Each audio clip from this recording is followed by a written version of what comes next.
হযরত হাসান বসরি রাহমাতুল্লাহ আলাইহি হুজুর আমার একদিন রাস্তা দিয়ে হাঁটতে হাঁটতে যায়, এমন সময় সামনে একটি কর্মস্থান খুলেছে।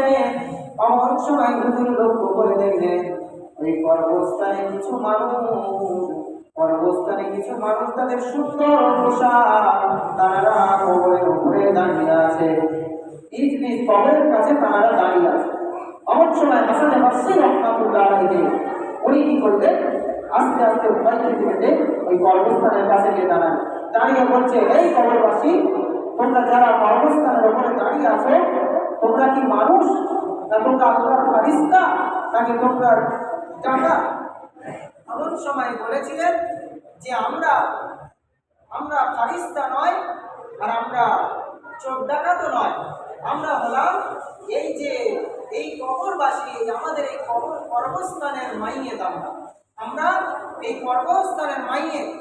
যখন বললেন যে আমরা কর্মস্থানের মাইয়েত, সঙ্গে সঙ্গে কবরবাসীদেরকে বলতে লাগলো যে তোমরা কর্মস্থানের ওপরে কেন দাঁড়িয়ে আছো?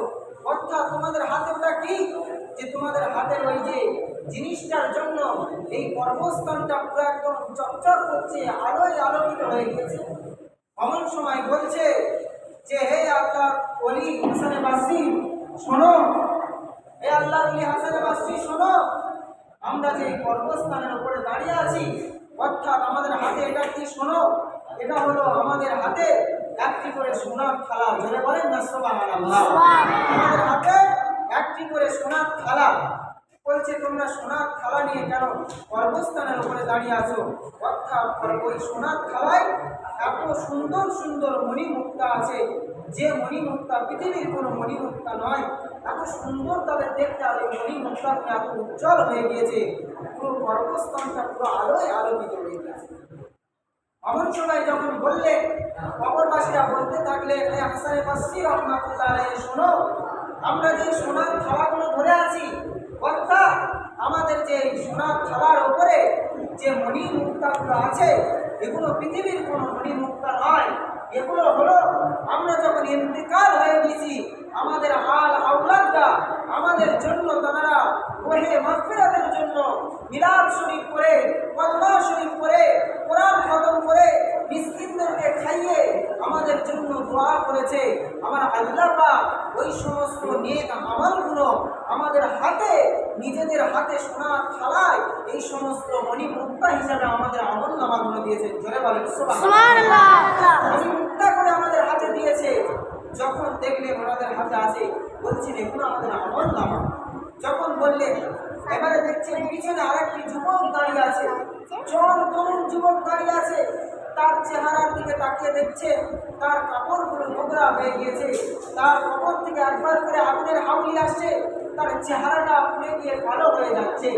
এমন সময় হাসান বসরি বলতে লাগলেন, আসসালামু আলাইকুম ইয়া আহলাল কুবুর, হে কবরবাসী, হে যুবক বান্দা, তোমার কবরে এত আযাব কেন?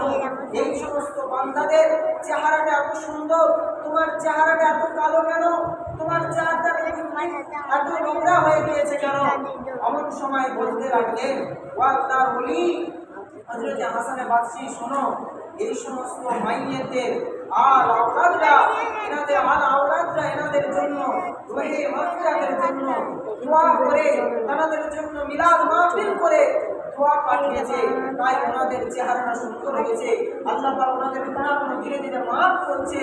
কিন্তু আমার কেউ নাই দোয়া করার মতন, আমার আল আওলাদরা কেউ আমার জন্য দোয়া করে পাঠায় না। এমন সময় হাসান বসরি বলছে, ও আল্লাহর বান্দা, তোমার কি পৃথিবীতে তোমার কি ভাই নাই? পৃথিবীর জমিনে কি তোমার বাপ নাই? পৃথিবীর জমিনে কি তোমার মা নাই? এমন সময় যুবকটা ঝরঝর করে কাঁদতে কাঁদতে বলেছিলেন, ও আল্লাহর ওলি হযরত হাসান বসরি শোনো, পৃথিবীর জমিনে আমার কোনো ভাই নাই, পৃথিবীর জমিনে আমার কোনো বোন নাই, পৃথিবীর জমিনে আমার আব্বা নাই, পৃথিবীর জমিনে শুধুমাত্র আমার মা বেঁচে আছে, আমার জনম দুঃখিনী মা বেঁচে আছে। যখন বললেন তোমার মা বেঁচে আছে, তাহলে মা কি সন্তানকে ভুলে যায়? মা কি সন্তানের জন্য একটু দোয়া কামনা করে পাঠাতে পারে না? এমন সময় হাসান বসরিকে বলেছিলেন যুবকটা, ও আল্লাহর ওলি শোনো, আমার আব্বা নাই, আমার মা আমার কাছে থাকতো, কিন্তু আমার মা কি করছে আমি জানি না। এমন সময় হাসান বসরি বলেছিলেন, হে যুবক, তোমার মায়ের ঠিকানাটা, তোমার মায়ের নামটা, তোমার ঠিকানাটা লিখে দাও চিঠি করে, আমি তোমার মায়ের কাছে যাব, গিয়ে তোমার এই দুঃখের কথা, তোমার এই কষ্টের কথা তোমার মায়ের কাছে বলবো। যখন হযরত হাসান বসরি রাহমাতুল্লাহ আলাইহির কাছে ওই যুবকটা যখন পত্রটা লিখে দিলেন, হযরত হাসান বসরি রাহমাতুল্লাহ আলাইহি ওই বৃষ্টিটা নিয়ে খুঁজতে খুঁজতে ওনার মায়ের কাছে চলে এলেন। যখন ওনার মায়ের ঘরের দরজার কাছে এলেন, এসে বলছেন, আসসালামু আলাইকুম ইয়া বাইতি, এই ঘরের ভিতর কি কেউ আছো? যখন বাইরে থেকে সালাম দিতে লাগলেন, একবার সালাম দিলেন, সালামের জবাব পেলেন না। দ্বিতীয়বার সালাম দিলেন, সালামের জবাব পেল না। তৃতীয়বার যখন সালাম দিলেন, উনি সালামের জবাব দিয়ে বলছেন, কে আল্লাহর বান্দা? যখন দরজাটা খুললেন, খুলে দেখছে হযরত হাসান বসরি রাহমাতুল্লাহ আলাইহি দাঁড়িয়ে আছে। যখন দাঁড়িয়ে আছে বলছে, হুজুর আপনি কেন? তখন বলছেন, হে আল্লাহর বান্দি, তোমার সন্তানের খবরে কি তুমি জানো? আমি এখনই দেখে এসেছি, কর্মস্থানে আমি গিয়েছিলাম, তোমার যে সন্তান তার কবরে প্রচন্ড আযাব হচ্ছে, তার কবরে প্রচন্ড শাস্তি হচ্ছে।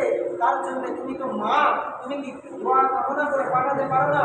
একটু তার রহে মাগফিরাতের জন্য কি দোয়া করে পাঠাতে পারো না?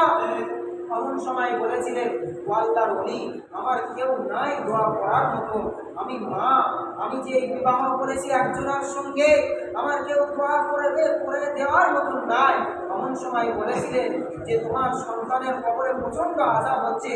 মা এত দয়া, মা এত মায়া, সঙ্গে সঙ্গে ছোট্ট ঘটনা একটু টাইম নিয়ে বলছি, মা সঙ্গে সঙ্গে এক ফুলে টাকা নিয়ে সঙ্গে সঙ্গে হাসান বসরি রাহমাতুল্লাহির হাতে দিয়েছিলেন। জোরে বলেন সুবহানাল্লাহ।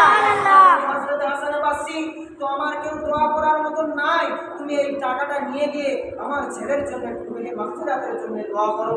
হযরত হাসান বসরি রাহমাতুল্লাহ আলাইহি ডান হাত থেকে টাকাটা নিয়ে বাম হাতে ঝুলিয়ে বলেছিলেন, হে আল্লাহর বান্দি, তুমি যে টাকাটা দিয়েছো, তোমার কি স্বামী, তুমি তোমার স্বামীর কাছ থেকে পারমিশন নিয়েছো? এমন সময় বলেছিলেন, আল্লাহর ওলি, আমার স্বামীর পারমিশন নেওয়ার দরকার নাই, এই টাকাটা আমার স্বামীর হক নাই, আমার ফ্যামিলি কারোর হক নাই, এই টাকাটা হলো শুধুমাত্র আমার টাকা, আমার হক। এই টাকাটা হলো আমার যখন বিবাহ হয়েছিলেন, আমাকে যখন দেড়মোহর দিয়েছিলেন, আমি এই দেড়মোহরের টাকাটা জমিয়ে রেখেছিলাম, আজকের আমার সন্তানের জন্য এই টাকাটা নিয়ে গিয়ে তুমি রহে মাগফিরাতের জন্য দোয়া করো। যখন উনি টাকাটা এনে দোয়া করে দিলেন, তারপরে যখন কর্মস্থানে গেলেন, সেই ছেলের সুন্দর চেহারা হয়ে গেলেন, সেই ছেলের মুখের জ্যোতি ফিরে এলেন। জোরে বলেন সুবহানাল্লাহ।